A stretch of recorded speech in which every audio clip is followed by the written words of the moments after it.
अस्सलाम वालेकुम। आज हम बात करेंगे जाने जहाँ के 27 एपिसोड के बारे में। तो वीडियो शुरू करने से पहले हमारे चैनल को सब्सक्राइब कर लीजिए अगर अभी तक आपने नहीं किया, ताकि हमारी हर न्यू वीडियो आप तक पहुंच सके।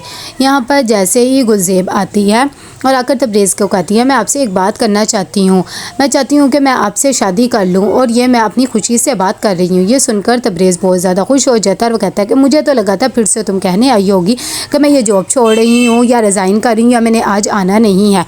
इतनी देर में उसके साथ गाड़ी में बैठ जाती है और गुलज़ेब कहती है कि देखो, मुझे पता है आपकी फ़ैमिली के लिए तो ये छुपके शादी होगी, लेकिन मैं अपने अम्मी को और अपने भाई को इस शादी में शामिल करना चाहती हूँ, अगर आपको कोई एतराज़ ना हो।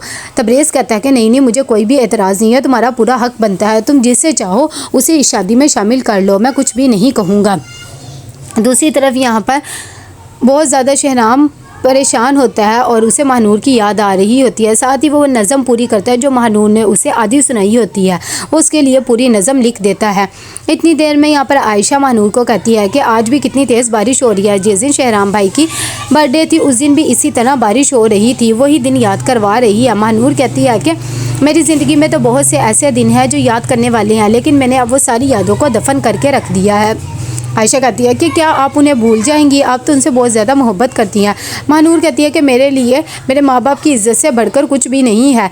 यहाँ पर ईश्वर बहुत ज़्यादा परेशान होती है, उसे शहराम की बातें याद आ रही होती है कि मेरी हर खुशी गमी मेरी बर्बादी सब में सिर्फ आप ही का हाथ है। उसे इन सब चीज़ों की वजह नहीं पता लगती कि एकदम वो तूफ़ान से घबरा जाती है और अपनी मुलाजमा को बुलाती है और कहती है कि तुम लोग को ध्यान नहीं रहता, सारी खिड़कियाँ और दरवाजे जल्दी से जाकर बंद करो।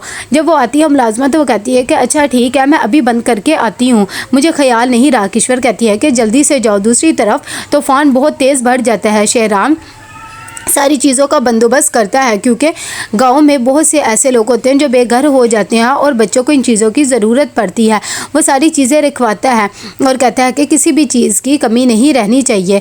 इतनी देर में जब वो सारी चीज़ें रखवा रहा होता है तो ईश्वर आ जाती है बाहर और आकर कहती है कि सब कुछ तुम क्या कर रहे हो, ये तो सारी हवेली की चीज़ें हैं ना।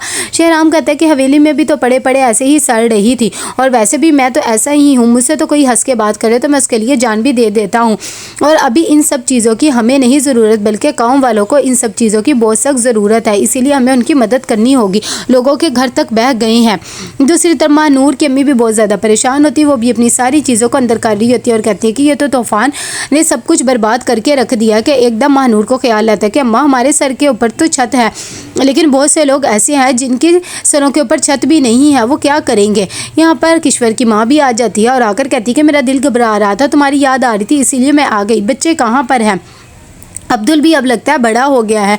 ईश्वर कहती है कि हाँ बस ऐसे ही अम्मा, सब अपनी अपनी मर्ज़ी करने लग गए हैं, अब किसी को क्या कह सकते थे। पहले तो वो मेरी बात मान लेता था, लेकिन अब तो सिर्फ शहराम की ही मानता है। दूसरी तरफ शहराम यहाँ पर जगह जगह जाता है, जमाल के पास जाता है और कहता है कि सब चीज़ों देखभाल कर लो। इतनी देर में तबरेज़ भी अपने घर पहुंच जाता है। ईश्वर उसे देखकर बहुत ज़्यादा परेशान होती है और कहती है कि तुम कहाँ पर थे। तबरेज़ कहता है कि मुझे आपसे एक ज़रूरी बात करनी है, मुझे थोड़े से पैसों की ज़रूरत है, प्लीज़ आप मुझे दे दे। लेकिन ईश्वर साफ मना कर देती है और कहती है कि मेरे पास कोई पैसे नहीं है, मुझे पता है कि ये सारे पैसे तुमने कहाँ पर भेजने हैं, वैसे भी तुम्हें तो बाज नहीं आना है। इतनी देर में तबरेज़ खुद ही जाता है और अपनी माँ के ज़ेवरात चोरी करके अपने कमरे में आ जाता है। यहाँ पर जमाल पार्टी वालों को कह रहा था कि आप लोगों ने घबराना नहीं है, जब सैलाब आएगा तो मैं सबकी मदद खुद कर लूँगा और जिसको जो चीज़ की ज़रूरत होगी वही दूंगा। लोग कहते हैं कि हमें तो इसी वक्त ज़रूरत है, आपको पता है सैलाब तो सर पे आया खड़ा है। जमाल कहता है कि अभी तो मेरे पास कुछ नहीं है। इतनी देर में वो अपनी बीवी को बुलाता है और नाज को कहता है कि जल्दी से आलिया को बुला के लाओ, मुझे उससे कोई चीज़ वगैरह लिखवानी है। नाज आती है तो वो भी बहुत ज़्यादा गुस्से में होती है और कहती है कि आलिया घर पे नहीं है, क्योंकि आप में तो इंसानियत ख़त्म हो गया लेकिन हम में ख़त्म नहीं हुई है, बाहर लोग मर रहे हैं। यहाँ पर सैलाब में हर किसी की सब चीज़ें बह जाती है कि शहराम अपने स्कूल में ही लोगों को जमा करता है और कैंप लगवाता है। यहाँ पर आलिया भी आ जाती है और वो अब्दुल के साथ सब बच्चों को जूस वगैरह बांटती है और उनकी मदद करती है। थोड़ी देर में वहाँ पर तैमूर भी पहुँच जाता है और कहता है कि मुझे लगता था कि आपको मेरी भी ज़रूरत है, किसी भी चीज़ की ज़रूरत हो तो मुझे बता देना। शहराम उसे देखकर खुश हो जाता है और कहता है कि तुमने यहाँ आकर बहुत ही अच्छा किया है। बस तुम लोग देख लो जो जो काम चाहिए।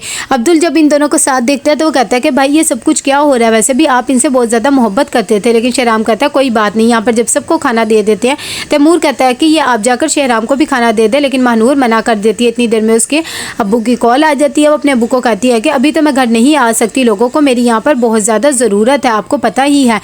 दूसरी तरफ सब लोग ये सब देखते हैं कि शहराम उनकी इतनी खिदमत कर रहे हैं तो कहते हैं कि मुराद शाह के बाद सिर्फ तुमने ही हमें संभाला है, जमाल तो कुछ भी नहीं कर सका है। शहराम ये बात सुनकर खामोश हो जाता है। यहाँ पर तैमूर और महानूर दोनों को ऐसे देखकर शहराम बहुत ज़्यादा परेशान सा होता है। तभी महानूर सबको बता रही होती है कि अब जो वो दोस्त है और जो सिंड्रेला थी वो बहुत ज़्यादा परेशान रहने लग गई है। यहाँ पर जमाल अपने मुलाजिम को आकर कहता है कि जनरेटर बंद नहीं होना चाहिए, चाहे पेट्रोल का जहाँ मर्जी से बंदोबस्त करो। इतनी देर में वो दोबारा आलिया को कॉल करता है और उसे कहता है कि फ़ौरन घर पर वापस आओ, तुम्हें पता नहीं लग रहा क्या हालात है।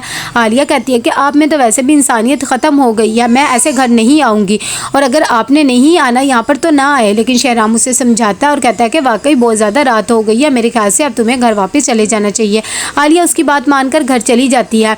दूसरी तरफ तबरेज़ आता है गुलजेब के पास और उसे आकर वो शर्ट देता है और कहता है कि ये निकाह पे पहन लेना, वैसे भी मौसम आज बहुत अच्छा हो रहा है। जब गुलजेब ये शर्ट देखती तो कहती है कि ये तो बहुत महंगा है, मैं इसे नहीं रख सकती हूँ, लेकिन तबरेज़ उसे कहता है कि रख लो। यहाँ पर महानूर जब अपने घर वापस आ जाती है तैमूर के साथ तो कहती है कि मुझे लगता है कि तूफ़ान बहुत जल्दी ख़त्म हो जाएगा।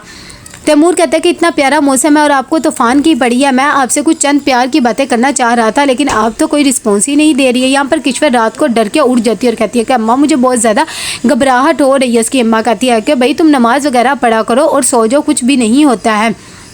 लेकिन उसे नींद नहीं आती। वो उठ के बाहर जाती है और जाकर तबरेज़ को फ़ोन करने लग जाती है क्योंकि काफ़ी रात हो जाती है। वो भी घर नहीं आता, लेकिन वो फ़ोन भी नहीं उठाता। यहाँ पर सुबह होती है तो अब्दुल और शहराम को पता लगता है कि अब सैलाब का जो ख़तरा था वो टल गया है। तभी वो लोगों को इकट्ठा करता है और उन्हें कहता है कि आप लोग का जो जो नुकसान हुआ है वो सब मैं भरपाई कर लूँगा, आप मुझे एक लिस्ट बना के दे देना। कि इतनी देर में वहाँ पर महानूर भी नाश्ता लेकर आ जाती है और कहती है कि मैं सबको नाश्ता करवा देती हूँ। शहराम भी कहता है कि हाँ ठीक है। यहाँ पर वो सबको जब नाश्ता बांटती होती है लोग बहुत ज़्यादा खुश होते हैं और उसे बहुत दुआएं देते हैं और कहते हैं कि आपकी तो बहुत जल्द शादी होने वाली थी। कि इतनी देर में वहाँ पर कबीर भी आ जाता है और कहता है कि तुम्हारी डिटाई की तो भाई दाद देनी पड़ेगी, इतना सब हो गया और तुम अभी भी यहीं पर हो। ये सब बातें सुनकर शहराम को गुस्सा आ जाता है और उसे बहुत ज़्यादा मारता है और कहता है कि अगर आज के बाद इससे ऐसी बात की तो मैं तुम्हारी जान ले लूँगा। तो कैसा लगा आपको एपिसोड? लाइक अभिषेक करके लाजमी देगा। अल्लाह हाफिज़।